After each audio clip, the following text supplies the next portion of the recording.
Is Fort Lauderdale real estate falling apart? Should you panic sell or should you wait to buy? I've been getting these questions non-stop, so I sat down with the data in order to give you the Fort Lauderdale real estate market update for the third quarter. Let's talk single-family homes. How many are selling? How much are buyers paying? How quickly are they selling? And is it a buyer or a seller's market right now? No hype, no nonsense, just the data that you need to know if you're considering buying or selling a home in South Florida. And some of this data might surprise you. All right, Fort Lauderdale, third quarter real estate market update. Gonna answer a lot of questions like, is the sky still falling in South Florida real estate? Let's kick it off with single family homes here. First median sold price. For those of you that are new to watching me, I don't put much weight into median sold price. The reason is we have huge price swings here in Lauderdale when it comes to single family homes.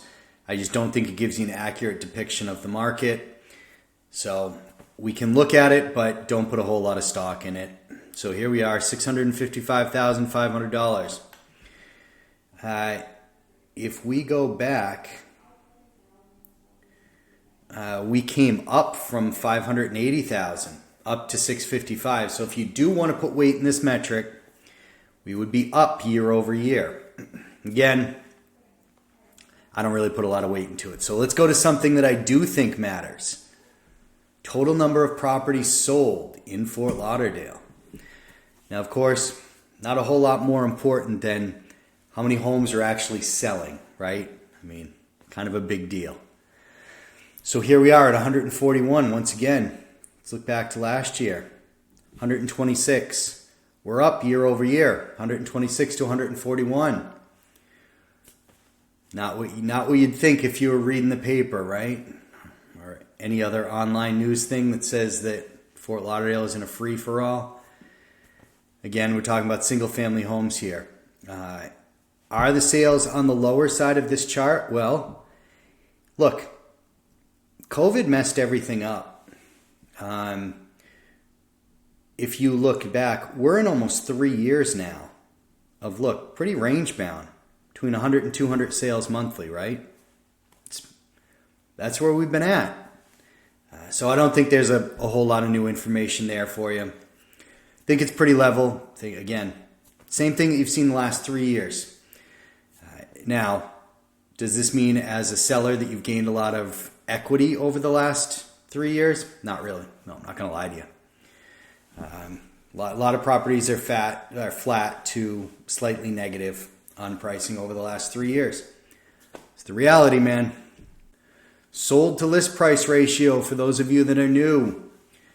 This is what percentage of original listing price a home sold for. So, on average, if you're a buyer, you want to see this number lower. It means that you have more room to negotiate. The higher that this number goes, the less wiggle room there is for negotiation and the less sellers have to bend. So if you're a seller, you want to see this up towards 100. You want to see COVID times, man. You want to see 100% anything you're asking, you're getting. Not the market anymore. You are going to have to negotiate down here. Let's go back here. So little more room for negotiation now versus this time last year. I don't think that's totally untrue. But again, this negotiation window is pretty small. We're talking 5% off list price, and this is original list price. So if there were 2 price reductions and it got sold at full list price on a price reduction, it's still going to reflect from that original listing price down.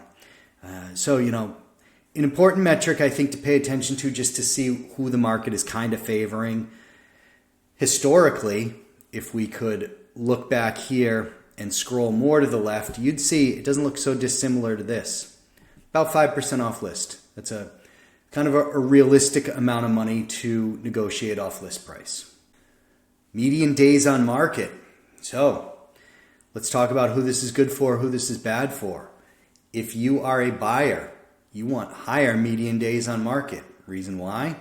Because it means sellers are not seeing that many offers on their home. Probably means you can negotiate more off of the purchase price. Conversely, if you see median days on market where it's way down here, 12, 15 days, that means a buyer is immediately pressured when they see a property to make a decision as to if they want to make an offer.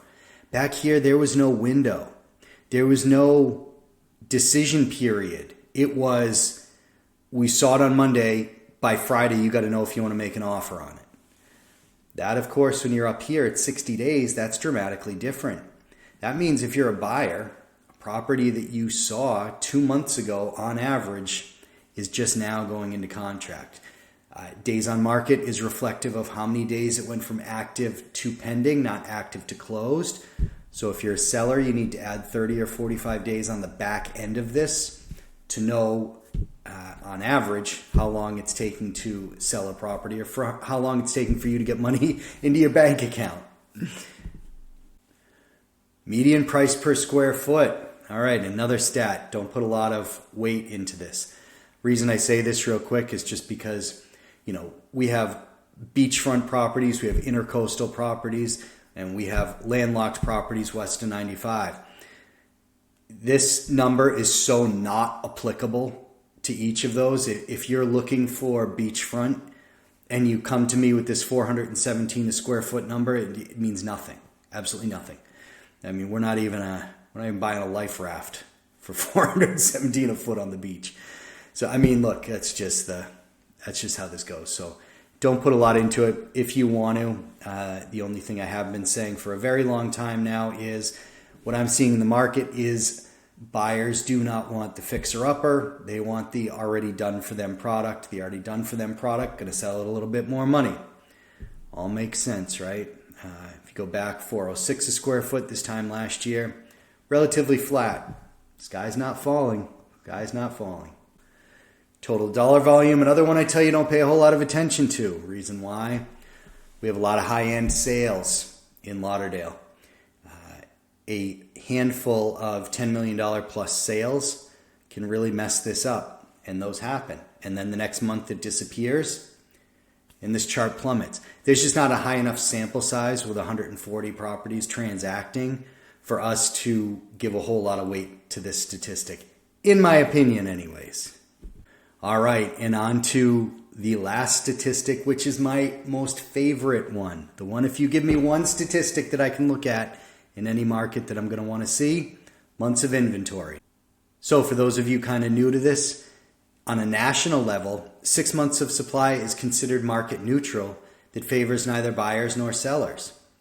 Less than 6 months of supply is said to favor sellers. More than 6 months of supply is said to favor buyers. Now, for a very long time, I said, well, Lauderdale's around 4 months average when you look at the chart.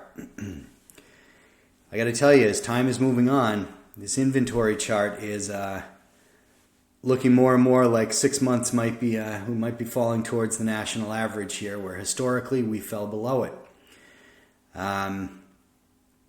Look, obviously, if you're a seller, you want less inventory. If there's less properties for sale, you can be more reckless, if you will, with your pricing and get away with it. If there are tons of property out on the market, lots of supply, demand is staying level, it means you have to be really tight with your pricing. And you got to put a good product out there on the market, right? People have more to choose from. It's the easiest way to see this chart. Buyers had no choice down here. Buyers had very little inventory to choose from. A lot of people back here probably bought something that wasn't their ideal or perfect property. Up here, your chances of getting your ideal or perfect property are much higher if you're a buyer.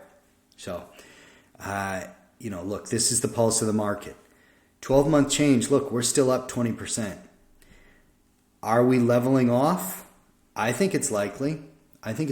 I'll be honest with you, I thought that by now supply was going to start coming down in single-family homes anyways, because I thought people were just going to say, you know what, my pricing is aspirational, it's too far above the market, didn't sell, I'm just going to kind of back off.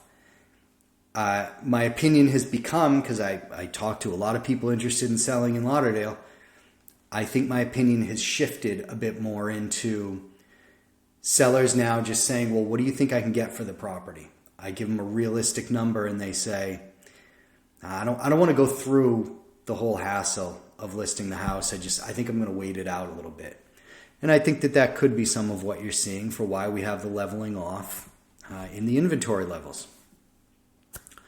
That's your highlight reel, guys. Always love to do my Fort Lauderdale stuff. Keep in mind one thing.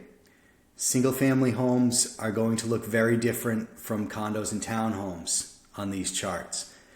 So if you are interested in buying a single-family home, watch this. Interested in condo or townhome, you're going to have to watch the next video because they are very different marketplaces, right?